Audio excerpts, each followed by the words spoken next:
Baik, terima kasih atas kesempatan yang telah diberikan. Perkenalkan, nama saya Margareta Lamundu, NIM 2405045, jurusan Teknologi Informatika, Prodi Sistem Informasi.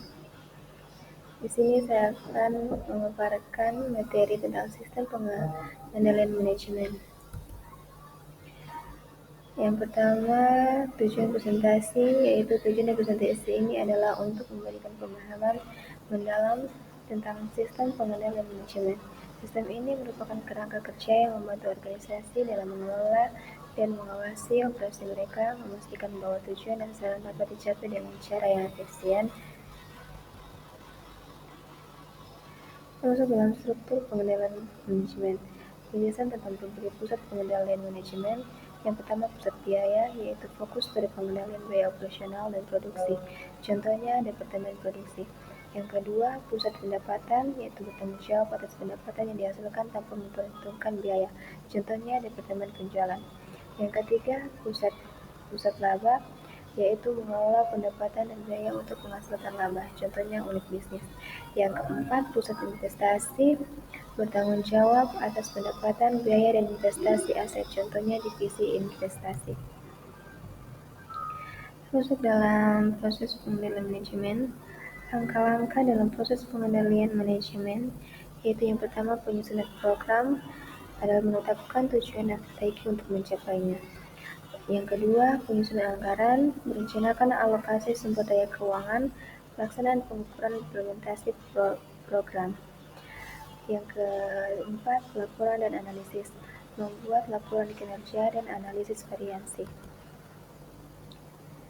Contoh nyata penerapan pengendalian manajemen. Yang pertama, studi kasus atau contoh nyata penerapan dalam organisasi. Yang kedua, perhitungan ROI atau Return on Investment, menghitung efektivitas investasi. Laporan pertanggungjawaban, menyusun laporan kinerja bulanan atau tahunan. Kesimpulan dari topik sistem pengendalian manajemen melibatkan berbagai pusat pengendalian, yaitu biaya, pendapatan, laba, dan investasi.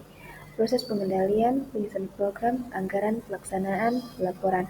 Yang kedua, penerapan yang efektif dari sistem ini dapat membantu organisasi mencapai tujuan mereka dengan efisiensi dan efektivitas.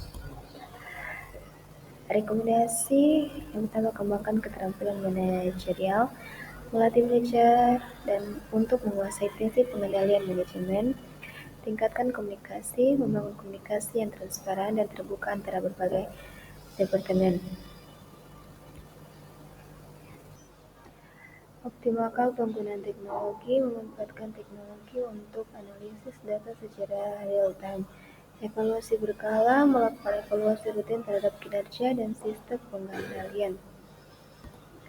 Sekian presentasi yang saya lakukan. Terima kasih.